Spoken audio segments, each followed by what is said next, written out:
Olá, amigos. Estamos aqui mais uma vez reunidos para o nosso estudo em grupo da obra O Nosso Lar. O capítulo hoje vai ser o 43, em conversação. O Ministério da Regeneração continuou cheio de expressões festivas, não obstante se haver retirado o governador ao seu círculo mais íntimo. Comentavam-se os acontecimentos. Centenas de companheiros se ofereciam para os trabalhos árduos da defensiva, assim correspondendo ao apelo do grande chefe espiritual. Procurei Tobias para consultá-lo sobre a possibilidade do meu aproveitamento, mas o generoso irmão sorriu da minha ingenuidade e falou: André, você está começando agora uma tarefa nova. Não se precipite solicitando acréscimo de responsabilidade. Haverá serviço para todos, disse-nos ainda agora o governador. Não se esqueça de que as nossas câmaras de retificação constituem núcleos de esforço efetivo, dia e noite.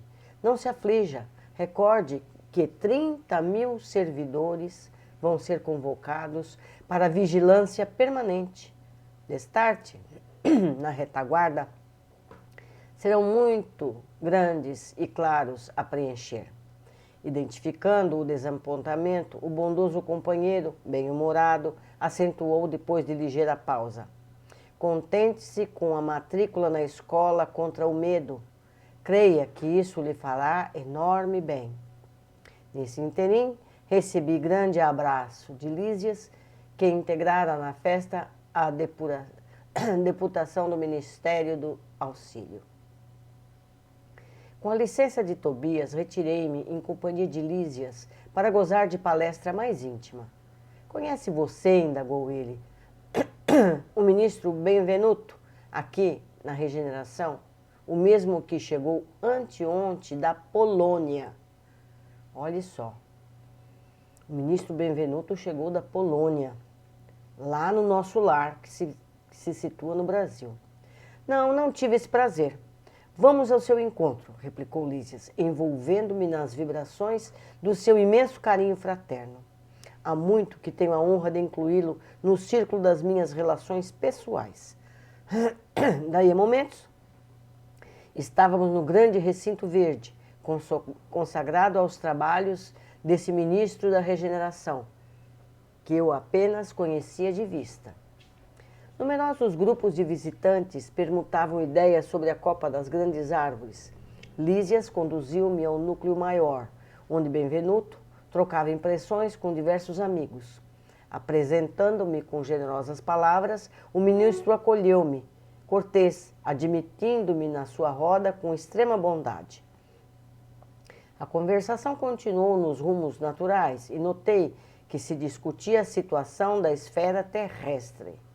Muito doloroso o quadro que vimos, comentava Benvenuto em tom grave. Habituados ao serviço da paz na América, nenhum de nós imaginava que fosse o trabalho de socorro espiritual nos campos da Polônia. Tudo obscuro, tudo difícil. Não se podem ali esperar claridades de fé nos agressores, tampouco na maioria das vítimas, que se entregam totalmente a pavorosas impressões. Os encarnados não nos ajudam, apenas consomem nossas forças. Desde o começo do meu ministério, nunca vi tamanhos sofrimentos coletivos. E a comissão demorou-se muito por lá? Perguntou um dos companheiros com interesse. Todo o tempo disponível, ajuntou o ministro. O chefe da expedição, nosso colega do auxílio, julgou convenientemente permanecermos exclusivamente atidos à tarefa, para enriquecermos observações e melhor aproveitar a experiência. Com efeito, as condições não poderiam ser melhores. Acredito que nossa posição está muito distante da extraordinária capacidade de resistência dos abnegados servidores espirituais que ali se encontram em serviço. Todas as tarefas de assistência imediata funcionam perfeitamente, a despeito do ar asfixiante, saturado de vibrações destruidoras. O campo de batalha, invisível aos nossos irmãos terrestres, é verdadeiro inferno de indescritíveis proporções. Nunca, como na guerra, evidencia o espírito humano a condição de alma decaída, apresentando características essencialmente diabólicas. Vi homens inteligentes e instruídos localizarem com minuciosa atenção determinados setores da atividade pacífica para o que chamam impactos diretos, bombas de alto poder explosivo. Destroem edifícios pacientemente edificados. Os fluidos venenosos da metralha casam-se às emanações pestilentas do ódio e tornam quase impossível qualquer auxílio. E o que mais nos entristeceu foi, porém, a triste condição dos militares agressores, quando alguns deles abandonavam as vestes carnais, compelidos pelas circunstâncias, dominados na maioria por forças tenebrosas, fugiam dos espíritos missionários, chamando-lhes todos de fantasmas da cruz. E não eram recolhidos para o esclarecimento justo? Inquiriu alguém, interrompendo o narrador. Benvenuto esboçou um gesto significativo e respondeu: será sempre possível atender aos loucos pacíficos no lar, mas que remédio se conservará aos loucos furiosos, senão o hospício? Não havia outro recurso para tais criaturas, senão deixá-las nos precipícios das trevas, onde serão naturalmente compelidas a reajustar-se, dando ensejo a pensamentos dignos. É razoável, portanto, que as missões de auxílio recolham apenas os predispostos a receber o socorro elevado. Os espetáculos entrevistos foram, portanto, demasiadamente dolorosos por muitas razões. Valendo-se de ligeiro intervalo, outro companheiro opinou: é quase incrível que a Europa, com tantos patrimônios culturais, se tenha abalançado a semelhante calamidade. Falta de preparação religiosa, meus amigos, definiu o ministro com expressiva inflexão na voz. Não basta ao homem a inteligência apurada. É-lhe necessário iluminar os raciocínios para a vida eterna.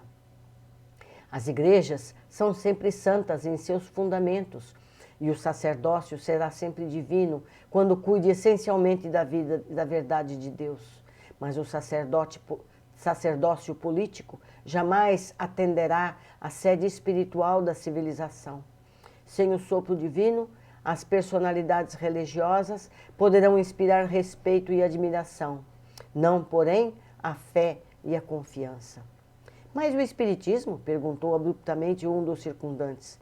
Não surgiram as primeiras aflorições doutrinárias na América e na Europa há mais de 50 anos? Não continua esse movimento novo a serviço das verdades eternas?